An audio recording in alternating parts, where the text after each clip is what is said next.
কিউবার ওপর নতুন করে কঠোর নিষেধাজ্ঞা আরোপের পর এবার সরাসরি দেশটিকে দখল করার হুমকি দিলেন মার্কিন প্রেসিডেন্ট ডোনাল্ড ট্রাম্প। শুক্রবার এক নির্বাহী আদেশে স্বাক্ষর করার পর ট্রাম্প জানান, খুব শিগগিরই মার্কিন সামরিক বাহিনী কিউবার নিয়ন্ত্রণ নিতে পারে। এই ঘোষণাকে অবৈধ এবং অবমাননাকর বলে তীব্র নিন্দা জানিয়েছে কিউবা সরকার।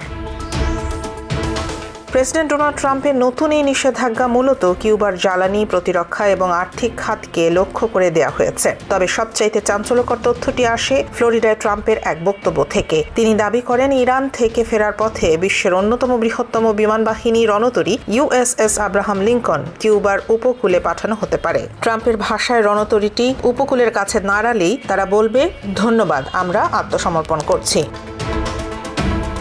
এই হুমকির পর কিউবার পররাষ্ট্রমন্ত্রী ব্রুনো রদ্রিগেজ সামাজিক যোগাযোগ মাধ্যমে বলেন, যুক্তরাষ্ট্রের এই একতরফা সিদ্ধান্ত জাতিসংঘ সনদের লঙ্ঘন। তিনি একে কিউবার সাধারণ মানুষের ওপর গণশাস্তি হিসেবে অভিহিত করেছেন। রাজধানী হাভানায় মার্কিন দূতাবাসের সামনে হাজার হাজার মানুষ এই অবরোধের বিরুদ্ধে বিক্ষোভ করেছেন। আন্তর্জাতিক শ্রমিক দিবসের এই মিছিলে সাধারণ মানুষ যুক্তরাষ্ট্রের তেল অবরোধের কারণে সৃষ্ট বিদ্যুৎ বিভ্রাট এবং জ্বালানি সংকটের প্রতিবাদ জানান।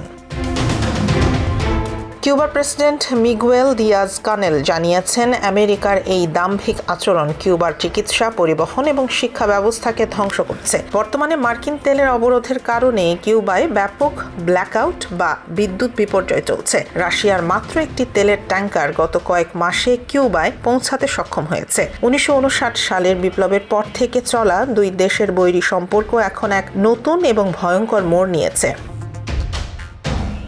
ফিদেল কাস্ত্রোর জন্মের শতবর্ষ উদযাপনের বছরে কিউবা কি আবারও কোনো বড় যুদ্ধের মুখোমুখি হতে যাচ্ছে? ট্রাম্পের এই হুঙ্কার কেবল রাজনৈতিক কৌশল নাকি সামরিক অভিযানের পূর্বাভাস, তা নিয়ে এখন বিশ্বজুড়ে চলছে বিশ্লেষণ।